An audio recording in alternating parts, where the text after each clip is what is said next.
News hunt Nidadavolu ప్రేక్షకులకు నమస్కారం. తూర్పుగోదావరి జిల్లా నిడదవోలు కూటమి ప్రభుత్వంలో మెల్లమెల్లగా కార్చిచ్చు మొదలయ్యింది. జన సైనికులకు తెలుగు తమ్ముళ్లకు మధ్య విభేదాలు తలెత్తాయి.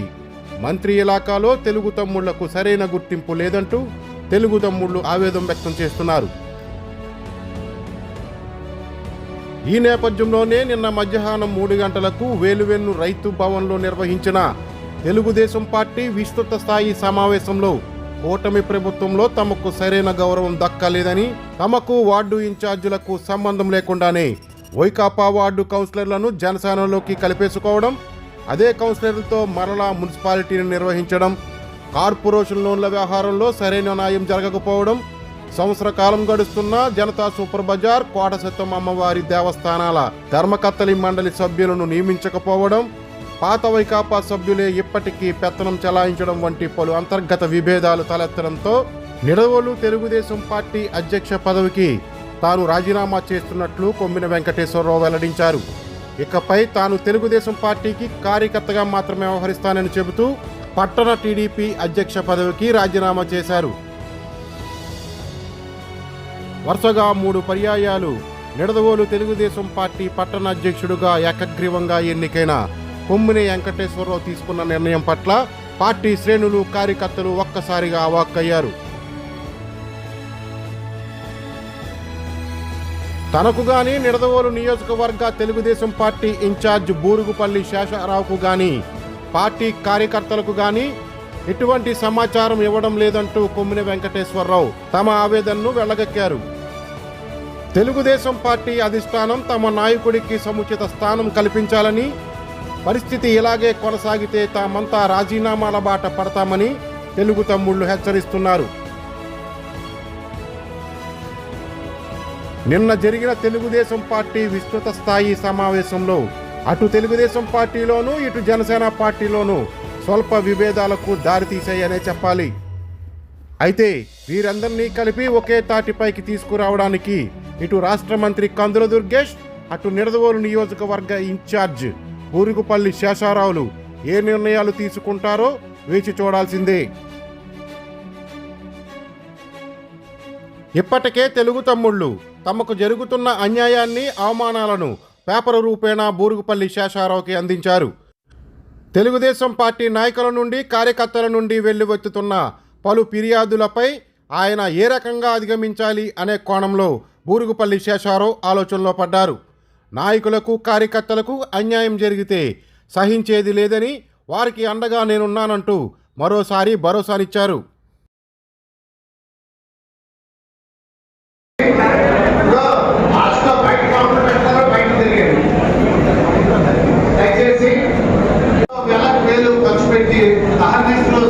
చేసినటువంటి పరిస్థితుల్లో అక్కడ ఒక్క 4 ఓట్లతో ఓడిపోవడం జరిగింది. అంటే టౌన్లో చాలా బ్యాలెన్స్ లో 7-8 వార్డులు తక్కువ బ్యాలెన్స్ లో ఓడిపోవడం జరిగింది. మీరు అందరూ కూడా గమనించండి. కానీ అదే పరిస్థితుల్లో ఈ వేళ ఓటమి అంటే అందరినీ సంప్రదించాలి, మనమే చేసినా అదే చేసినా.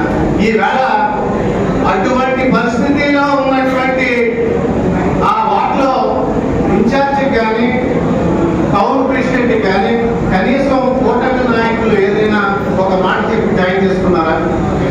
మిగిలిన వార్డుల్లో ఎవరికైనా చెప్పి జాయిన్ చేసుకున్నారా? కూటమి కూటమి అంటున్నాం, మనం కూటమి కట్టుబడుతున్నాం, మన నాయకుడు మాట కట్టుబడుతున్నాం. ఎక్కడ ఏది కూటమి న్యాయం జరుగుతుందనేది కూడా మీరందరూ కూడా గమనించారు. శేషరావు గారు ప్రతి దానికి కూడా మీరు ఇది ఇలాగే ఉంటామా, స్లోగా మీరు ఇలాగే ఉండండి, మేము ఇలాగే ఉంటాం అనే టైప్లో నడిస్తే కార్యకర్తలు, నాయకులు అందరూ కూడా తీవ్రమైనటువంటి మనోవేదనకు గురవుతున్నారు.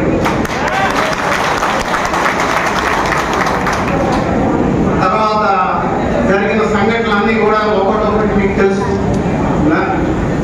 అన్నా క్యాంటీన్ ఓపెన్.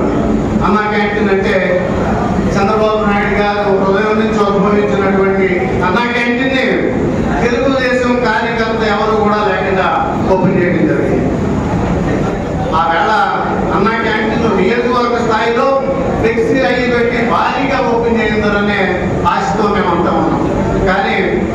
అది ఎలా జరిగింది అనేది కూడా మీ అందరికీ తెలుసు. ఎక్కువగా మనలో మనం మాట్లాడుకోవాల్సినటువంటి పరిస్థితి కూడా. చివరిగా ఇంకా చెప్పుకుంటూ పోతే చాలా ఉన్నాయి. మనం ఈవేళ పరిస్థితి గత 5 సంవత్సరాల్లో చాలా మర్యాదగా వెళ్ళింది మన రోజులు. కారణం మనం ఏదన్నా రోడ్డు ఎక్కాం, పోరాడాం, నైట్ ఎక్కల పోరాటం ఫలితం 2024లో వచ్చింది. కానీ ఈవేళ ఈ సంవత్సరం కాలంలో పరిస్థితి మనం అధికారంలో ఉన్నామా, ప్రతిపక్షంలో ఉన్నామా? ప్రతిపక్షంలో ఉంటే మనం నిలదీసి అడిగే పరిస్థితి ఉంటుంది. కానీ అధికార పక్షంలో ఉండి శోభ అనిపిస్తున్నటువంటి పరిస్థితి ఇవాళ ప్రతి నాయకుడు కార్యకర్త మీద కూడా అనుభవిస్తున్నారు. కొంతమంది ఇబ్బంది పని ఉన్నా వెళ్ళలేని పరిస్థితి, వెళ్ళినా అవ్వని పరిస్థితి, కొంతమంది పట్టుబడి ఆగిపోయిన పరిస్థితి, రకరకాల మనోవేదన పడుతున్నారు. దయచేసి నాకంట చిన్నవాడైన శేషరావు గారిని నేను ఆయన మాట ధిక్కరిస్తూ ఈనాడు ఈ పట్టణ తెలుగుదేశం బాధ్యతలో ఈ రోజు నుంచి వేరే వారికి అప్పు చెప్పి నన్ను ఈ మనోవేదన నుంచి విముక్తుడి చేయవలసిందిగా కోరుచు, నేను ఇదే రోజు నేను మళ్ళీ ఏదో శేషారావు గారిని బెదిరించడం కోసమో లేకపోతే కూటమిని బెదిరించడానికి కాదు. ఇది నేను మాట అంటే 100% నిలబడతాను. నేను ఈ రోజు నుంచి టౌన్ బాధ్యతల నుంచి తప్పుకుంటున్నాను. దయచేసి మీరందరూ కూడా టౌన్ కానీ అందరూ కూడా చాలా ఎంతో అభిమానంగా ఆదరించారు. మిమ్మల్ని ఎప్పుడూ కూడా జన్మలో నేను మర్చిపోను. నేను దయచేసి శాసనం గారిని క్షమించమని కోరుతూ సెలవు కాకపోతే రాక్షసుల చేతిలో మనం ఎన్ని ఇబ్బందులు పడ్డామో, ఎలాంటి సమస్యలోకి వచ్చామో మీకు అందరికీ తెలుసు. అందరూ కూర్చోాలని చెప్పగా ఎలాంటి పరిస్థితుల్లో మనం ఇదే వచ్చామన్నది, ఎంత ట్రబుల్ పడ్డామన్నది అందరికీ తెలుసు. అలాంటి పరిస్థితుల నుంచి ఈవేళ ఒక ప్రక్కన రాష్ట్రాన్ని కాపాడుకోవడం, మరో పక్కన మన ప్రాంతాన్ని కాపాడుకోవడం, మరో ప్రక్కన మన నాయకుల్ని, మన కార్యకర్తల్ని, మన ప్రజానీకాన్ని కాపాడుకోవడం, వాళ్ళ కష్టకాలం ఉంటాయి. ఇవన్నీ బాధ్యతలు ఉన్నాయి. బాధలు ఉన్నప్పటికీ కూడా, ఇబ్బంది ఉన్నప్పటికీ కూడా దయచేసి అలాంటి నిర్ణయాలు వెంకటేశ్వరరావు మీరు మాకు చాలా పెద్ద అయినా అలాంటి నిర్ణయాలు మనం తీసుకోవద్దు. మనకి ఇది కరెక్ట్ కాదు. మనం ఖచ్చితంగా మంచిగానే అన్ని జరుగుతాయి.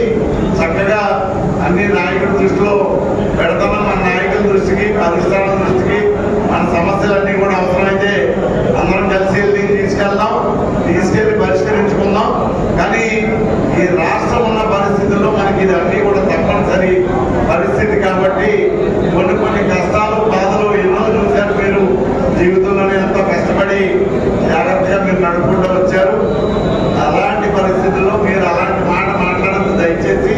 ఇంకో రకంగా మనం ఇదవ్వద్దు అని చెప్పి ఇచ్చేదంటే టౌన్లో ప్రత్యేకమైన పరిస్థితి. ఆయన అంత బాధపడుతున్నారంటే కూడా మనిషిని, పార్టీని ఎంత అవమానపరిచారో. నాకు వచ్చిన విజ్ఞాపనలో కూడా 2 విజ్ఞాపనలు వచ్చినాయి నడదోడు టౌన్ నుంచి.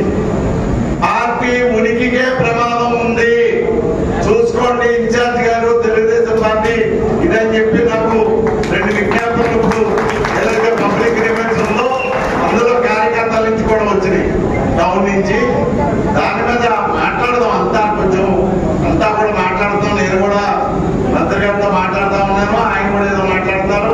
కొంచెం దయచేసి కొన్ని విషయాల్లో జరిగింది కరెక్ట్గానే కాదంటలా. ఇప్పుడు మనకు అన్నా క్యాంటీన్ అంటే ప్రాణం, మన పార్టీకి ప్రాణం.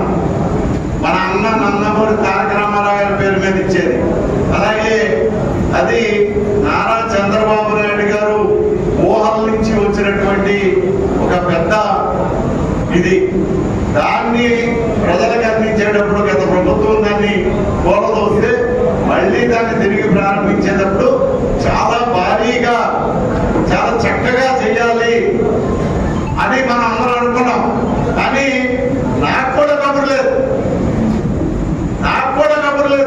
నేను ఇవాళ దాకా మీ ఎవరితో కూడా సమయం వచ్చింది కాబట్టి చెప్తున్నాను. అన్నా క్యాంటీన్ నాకు కూడా కబురు లేదు. ఎవరో వైసీపీ ఇందాకేదో చెప్పారు కదా, ఆడవాళ్ళు ఎంతుంటే కూడా ఏదో చూపించారని వాళ్ళని పెట్టుకుని అన్నా క్యాంటీన్ ఓపెన్ చేశారు. ఇక్కడ జరిగింది అది. దయచేసి ఇవన్నీ ఉన్నప్పటికీ కూడా మీకు ఇందాకే అనుకున్నాం, మనం ముందుగానే అనుకున్నాం, మనం వ్యవస్థ కోసం పోరాడేటటువంటి మనుషులు.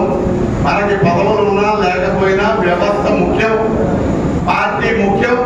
మనం ఏం చేసినా మనం ఇక్కడ కూర్చున్నా అక్కడ కూర్చున్నా పార్టీలోనే చచ్చిపోవాలి తప్ప పార్టీ నుంచి వెళ్ళిపోగలిగిన వాళ్ళు కాదు.